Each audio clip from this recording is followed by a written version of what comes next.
No ar, Verbo Online, um programa do Ministério Verbo da Vida. Cheguei, Brasil!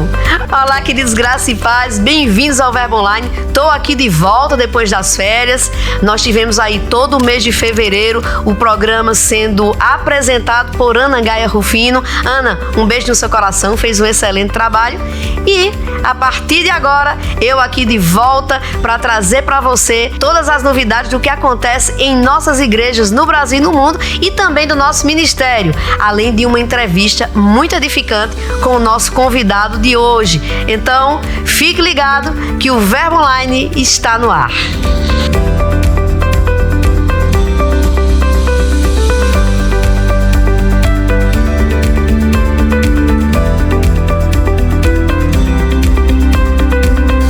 Eu sou a G Monteiro e esse é seu Verbo Online. Nós vamos começar o nosso giro de hoje por Igaraçu, lá em Pernambuco, onde o aluno do Rema, Bruno Martins, tem experimentado um tempo grandioso durante o primeiro ano da escola. Em 2024, Bruno enfrentou um ano desafiador, mas com os ensinamentos aplicados do Rema, ele conseguiu concluir com êxito o seu curso universitário. Essa história inspiradora você confere lá em nosso portal. E quem está de passagem pelo Brasil são os missionários Jean e Elza Ramires. Eles estão realizando uma expedição missionária por várias igrejas. Após 2 anos servindo na Igreja Verbo da Vida em La Paz, na Bolívia, eles retornarão agora para o Chile, desta vez para Arica, no norte do país. Durante esse período aqui no Brasil, o casal tem aproveitado os momentos com a família, além de ministrar e realizar treinamento em diversas áreas por diferentes localidades. As igrejas que desejarem convidá-los para ministrar têm essa oportunidade. Para saber mais, acesse a matéria completa em nosso portal. Você sabia que ainda dá tempo de se matricular e ter sua vida completamente transformada pela Palavra de Deus? A primeira matéria do Centro de Treinamento Bíblico Rema está aberta ao público e na última sexta-feira, todas as unidades iniciaram o ano letivo com a aula nacional de abertura. Procure a unidade mais próxima de você e viva 2 anos extraordinários de crescimento e conhecimento da palavra em todas as áreas da sua vida. Para saber mais, acesse rema.org.br. Para finalizar, a Conferência de Ministros Centro-Oeste está com as inscrições abertas. Isso mesmo, o evento realizado anualmente na Igreja Verbo da Vida em Taguatinga, no Distrito Federal, reúne ministros de toda a região. O convidado deste ano é o reverendo Tony McKinnon, diretor da Luminai e da Associação Ministerial Rema nos Estados Unidos. A conferência está imperdível, lembrando que as vagas são limitadas. Então, faça já a sua inscrição. Para isso, é só acessar a matéria completa em nosso portal. Nossa conversa de hoje é com Edgley Lacerda. Ele é médico, é pastor da Igreja Verbo da Vida em Boa Viagem, lá no Recife, Pernambuco, e também é professor da Escola de Ministros Rema. Olá, Edgley, seja bem-vindo ao Verbo Online. É uma grande honra estar aqui. A gente acompanha sempre, tudo que é produzido aqui pelo Ministério. É um prazer enorme. Edgley, como eu falei há pouco na sua apresentação, você é médico, é pastor, é professor, não é? Então, como é que você une todas essas atividades e chamado, a família? Como é que você concilia seu tempo para equilibrar tudo isso? É sempre um grande desafio, a gente viver essas realidades. Mas é bom porque a gente vai amadurecendo, Quando eu cheguei no Verbo da Vida, eu não era nem casado, nem médico, nem pastor. Eu era só um estudante com um coração que queria servir a Ele e fui me encontrando em Deus no ministério, nas igrejas. Então as coisas foram acontecendo de uma maneira gradual, meio que amadurecendo cada coisa e eu vivendo a realidade de cada coisa. É verdade que a gente viveu tempos de ministério que era necessário deixar tudo se você tivesse um chamado, e a gente tinha uma época, uma fase que existia uma certa pressão. Você é pastor? Você tem chamado? como você ainda atua numa outra profissão, né? Alguns escritores me ajudaram a acalentar a minha alma, né, com o título de bivocacionado. E esse é um título ainda muito utilizado. Você tem uma atuação no mundo secular e uma atuação, um chamado muito claro, ministerial. Até que Deus resolveu a questão completamente dentro de mim. Ele disse: você deixa de ser meu, dependendo do lugar onde você está? Eu digo: olha, não, eu sou 100% seu. Em casa, 100% seu. No hospital, 100% seu. Na igreja. Então ele disse: então você é integral. E esse título de ministro em tempo integral, embora a gente honre demais essas pessoas que vivem integralmente do ministério, para mim eu sou integral. Eu sou integralmente de Jesus em todas essas áreas. E todas as áreas que a gente está envolvido, a gente faz para a honra e glória do nome dele. E interessante assim também, né, Edgley? Como, de certa forma, são chamados complementares. Sim. Né? Porque assim, olha aí, as ovelhas, elas estão sendo cuidadas e pastoreadas espiritualmente, mas também não deixa de ser pastoreadas também quanto à questão da medicina, né? Do seu olhar também para a saúde da sua igreja, né? Das suas equipes. Isso é muito interessante. Muito bom também.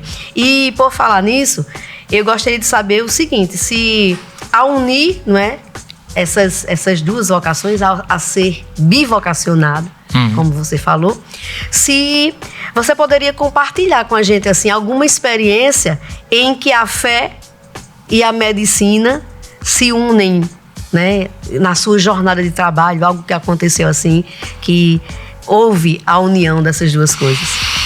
A medicina, ela foi, na realidade, por um tempo, um impedimento para eu viver a realidade plena de Deus. Eu tinha dificuldade para aceitar, principalmente ensinos clássicos do Verbo da Vida a respeito de cura divina. Porque quando você entende a essência do problema, às vezes fica um pouco mais difícil de você aceitar uma sublimação, que na época era somente isso que eu entendia, de agora o problema não existe. Como se a fé negasse o problema, né? Mas à medida que a gente vai amadurecendo na palavra da fé e entendendo que cura não é algo mágico, mas é algo essencialmente divino e que resolve a essência do problema, o problema que nós vemos e estudamos naturalmente, ele é um resultado de um problema maior ocorrido lá atrás. Quando a gente compreende e amadurece em cima disso, uma coisa se encaixa maravilhosamente dentro da outra. Então eu começo a encarar hoje a doença como uma consequência clara do pecado. Sim. E por ser uma consequência do pecado, eu trabalho em todas as áreas que possam trazer alívio à pessoa, né? Se você for ver Jesus, Deus, ele está tão interessado em que cura se manifeste, que ele está dentro de tudo, de várias maneiras. Você não vai ver uma maneira única de se manifestar a cura. Não existe só a cura instantânea, milagrosa. Existe a progressiva, existe a de fé, existe da unção. Existem tantas maneiras bíblicas de se manifestar a cura, e Deus está interessado que a gente vivencie isso de maneira real. Então eu posso atuar tanto espiritualmente, trabalhando na raiz do problema, quanto também trazer alívio nas manifestações do que o problema gera, né? Sempre lembrando, eu não gosto muito da ideia de que toda doença é porque você pecou. Sim. Alguma coisa. Essa é uma ideia errada, mas assim, na raiz de todo o problema relacionado à doença, sempre vai ter a atitude lá atrás do jardim e o erro, porque Deus não tinha o menor interesse que a gente andasse doente nessa terra. É interessante assim que você, na qualidade de paciente, você deposita a sua confiança no médico, né? Sim. Você tá morrendo, mas assim, o médico chegou, você já sente. Então assim, nesse lugar de médico e pastor, deve ser muito bom assim você chegar para ser tratado por um médico que também é pastor. Então eu lhe pergunto, Edgley, há espaço para oração, assim, nessa sua rotina? Você vai fazer alguma cirurgia, algum atendimento, assim, já aconteceu de você contar mesmo, assim, com a oração como um suporte, orar com sua equipe? A minha vida, ela é dependente do Espírito. Eu nunca coloco o meu conhecimento natural acima da minha dependência do Espírito Santo. É lógico que a gente se esforça, sou bom no que faço, gosto demais eu sou cirurgião, sou ortopedista, cirurgião, gosto demais, isso pode ser até um problema meio psiquiátrico de cada um, né? De você gostar de abrir um ser humano, né? De cortar alguém, mas sou bom naquilo que faço e me esmerei naquilo que pretendia fazer. Com muito estudo, com muita dedicação, mas eu nunca coloco a minha confiança apenas no meu conhecimento ou na minha habilidade natural. Eu sempre entro dentro de qualquer procedimento na dependência do Espírito Santo. Se o Espírito Santo não estiver comigo lá, a gente não vai... o resultado não vai ser bom, eu não me arrisco a depender de mim. Então eu continuo dependendo do Espírito Santo. Então, independente de especificamente eu fazer uma oração com a pessoa que está lá, e alguns querem porque sabem, no hospital me chamam de pastor, né?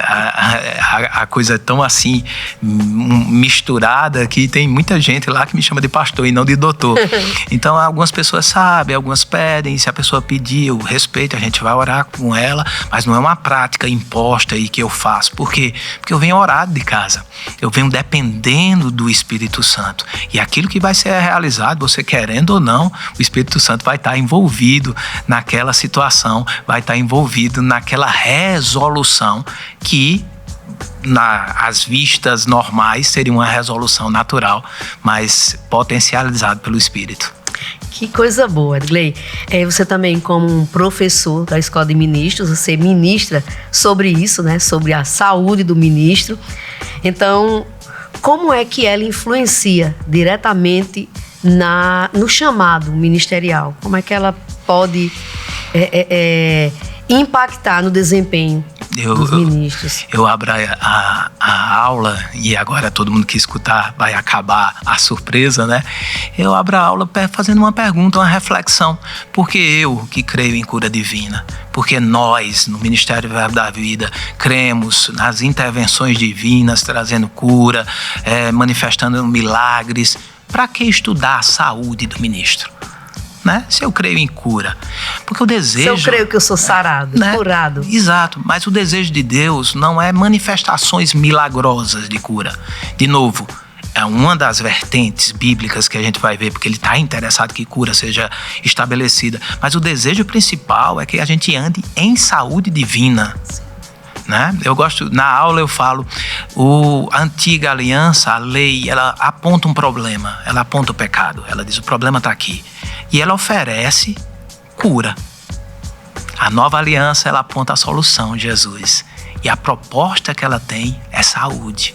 A gente precisa andar em saúde, e saúde, ela é um complexo. Sim. Para ser saudável, eu não preciso ser somente saudável no meu espírito. Nós somos um espírito, nós possuímos uma alma e nós habitamos em um corpo. E o desejo de Deus é que encontre esses três imaculados. Quando ele voltar, a gente precisa estar cuidando dos três, porque o mais difícil ele já fez. Ele restaurou o nosso espírito. Então, uma vez restaurados, eu tenho agora a habilidade tanto de controlar as minhas emoções, avaliando elas a respeito e à luz da nova realidade espiritual que nós temos, e também de administrar bem o nosso corpo. A gente é um mordomo. A Bíblia diz que o nosso corpo não é nosso. Eu entendo o contexto está falando do contexto sexual, mas ele fala de uma verdade explícita. O seu corpo não é seu, ele não lhe pertence, ele é a habitação do Espírito Santo. Mas Deus disse, você tem a habilidade, através do Espírito, de lidar bem e cuidar daquilo que é meu. Então Deus nos confia o nosso corpo, a nossa administração. E se você administrar bem, você vai viver dias felizes nessa terra. Falando sobre isso, sobre administrar bem, né? Os ministros que estão nos acompanhando, como é que dicas você daria para que eles possam sim administrar bem, não só equilibrando as atividades, mas também administrando a saúde? Sim. A primeira assim, acho que a primeira fase de você administrar bem qualquer coisa é você tomar consciência de que você precisa administrar. Não existe uma boa administração sem a consciência da necessidade de ser administrada, né? Se você ignorar uma fatura de cartão, esse é o primeiro passo para você simplesmente não ter condição de pagar o cartão, porque você vai passando, não sente, não vê nada saindo, mas um dia a fatura vai chegar. Então, entender que essa fatura chega, entender que eu preciso administrar frente à minha realidade, aquilo que eu estou vivenciando, é essencial para uma boa administração. Nós vamos encontrar pessoas em várias áreas do seu desenvolvimento, vamos dizer assim. Nem todo mundo vai ser atleta e nem todo mundo vai começar a cuidar do corpo de um dia para a noite como se fosse um atleta. A minha história ela é bem, não sei se tem tempo de eu compartilhar isso. Pode compartilhar. A minha história ela é bem interessante, porque até os 40 anos de idade eu não praticava nada de atividade física. A minha massa magra era mínima, a massa gorda absurdamente alta. Eu pesava 94 quilos, eu tenho 1,74 m, eu cansava para subir um hall de escada. Então, algo começou a acontecer lá na Zona Norte, onde a gente congregava junto com o pastor Humberto, e ele começou a vivenciar a necessidade de ter cuidado com o corpo e começou a alertar para a gente. Então, a partir dos 40 anos de idade, é que a gente começou a despertar para esse cuidado e começamos a mudar a nossa história. Dentro do contexto pastoral, daqueles que foram influenciados pelo pastor Humberto, a gente começou a buscar novos conhecimentos que nos habilitavam a vivenciar no nosso corpo uma realidade diferente daquilo que estava acostumado. Se olhar as fotos da gente, meu Deus do céu, se pegar foto minha do pastor Humberto e do pastor Júnior daquela época, você vai ver e vai dizer, meu Deus, Jesus, o que é isso aqui? Tá igual aquele meme, né? Primeiro a gente começa, depois a gente melhora. Então, aí foi onde a gente começou. Deus falou claramente no meu coração a respeito do o quão o nosso corpo ele pode limitar o nosso chamado. Né? Se a gente pensar direitinho, a gente tem muitas coisas para alcançar em Deus que depende de uma boa disposição corporal para a gente poder aguentar. A gente está hoje aqui dando uma entrevista em meio a uma visita ministerial, né? E a gente aguenta porque a gente tem um preparo para isso. Então, começou uma mudança e hoje, aos 50 anos, eu posso me dizer muito melhor do que eu era quando eu tinha 40 anos. Então, 10 anos se passaram para melhor, né? E a minha meta é chegar aos 60 melhor do que eu era aos 20. Em termos de saúde e de cuidado com aquilo que Deus confiou para mim. Interessante, você falou aí a questão da visita, né?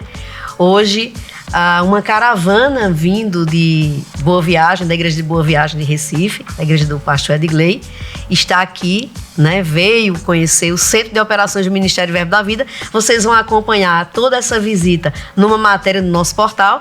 Mas, Edgley, eu queria que você dissesse qual a sensação de estar aqui na própria fonte, mais uma vez, né? Mas com esse olhar, né? De outra perspectiva, recebendo de nossa diretoria, nossos ministros, conhecendo a nossa estrutura e tudo que nós fazemos aqui. É sempre muito agradável vir para cá. Apesar de eu ser campinense, nascido e criado, eu tenho um sentimento por Campina Grande de família, não por causa da minha família, mas por causa do ministério. Isso eu sou muito claro e a gente entende isso. Eu vivo há mais tempo em Recife do que eu vivi em Campina Grande. Então, em termos de familiaridade, deveria ser mais familiar para mim em Recife do que Campina Grande, mas o ministério mantém isso muito aceso dentro de nós. Quando a gente vem para cá, a gente vem para casa.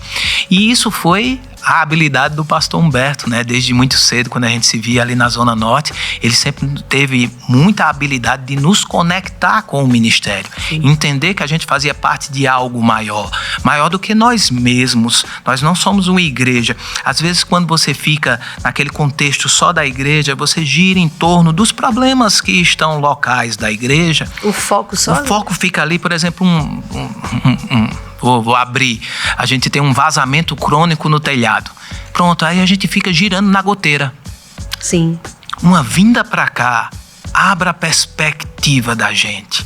faz com que a gente vê que tem muita coisa grande acontecendo, me tira do foco da goteira e me amplia os limites ministeriais para a gente retornar, sabendo que a gente tem coisas grandes para fazer lá. Porque senão a gente vive tentando resolver a goteira, diz que isso é ministério e bota na conta de Deus o nosso fracasso. Que coisa boa. O que é que você leva desse dia de hoje aqui? Eu levo a grande alegria da turma. O pessoal tá alegre demais. A gente tava aqui para iniciar, a galera entrou para conhecer aqui, aí tirando foto, fazendo aquele negócio. Eu levo para casa essa alegria, esse pessoal entendendo que foram chamados para coisas maiores e que Deus tem grandes expectativas em cada um deles. Que coisa boa, a gente já está partindo para encerrar essa conversa. Eu queria que você compartilhasse com as pessoas que estão nos acompanhando aquelas leituras que você considera assim, 1 ou 2 livros que você diga assim, olha, isso é fundamental você ler. Você aconselharia, leia isso aqui que você vai muito bem a partir daí. Tem um livro que é sensacional, é do Wayne Cordeiro, né? Andando com um Tanque Vazio. Esse daí, ele é uma leitura obrigatória, assim, para um ministro, eu acredito. Sim. Que vale a pena demais. E você precisa retornar ao livro do irmão Reagan todo o ano, estudo bíblico sobre a cura divina. Você precisa todo ano retornar, você precisa ler ele sempre. Eu queria fechar com um testemunho que eu escutei, não meu, esse aí de um menino que prega há pouco tempo, Kenneth Copeland. Um menino que está pregando. Um dia ele ficou com sintomas e fez o que sempre faz, declarar a palavra. Ele declarou e foi fazer o que tinha que fazer. Retornou no final do dia com muita decepção, porque os sintomas não cederam como costumavam ceder. E ele se trancou no quarto e foi buscar em Deus. Rapaz, pai, eu fiz o que eu sempre faço, eu declaro, eu não aceito, eu não recebo os sintomas, mas por que cresceram? E Deus o levou para Provérbios, que no capítulo 4, que diz, não aparta dos teus olhos essa palavra. Não tira essa palavra dos teus olhos. Guarda no mais íntimo do teu coração. Porque são saúde para quem as acha. Então você precisa sempre retornar àquilo que resolveu a sua parada no início. O que resolveu a sua parada no começo vai segurar ela até o final e a gente entregar o nosso ministério, o nosso corpo a Jesus na sua volta. Que coisa boa. Então você viu aí, uma dica preciosa de quem tem propriedade para falar sobre isso, né?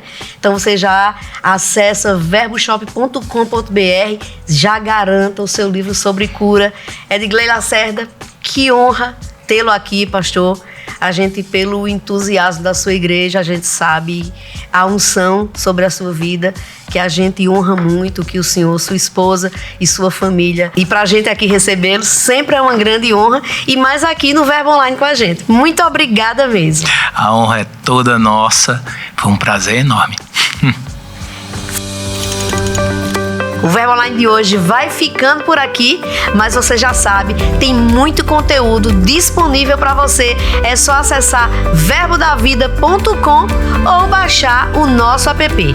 Eu também fico por aqui, mas declaro um dia abençoado para você. Tenha fé, lembre-se sempre de que tudo passa e a graça de Deus nos basta. Eu sou a G Monteiro e esse é seu Verbo Online.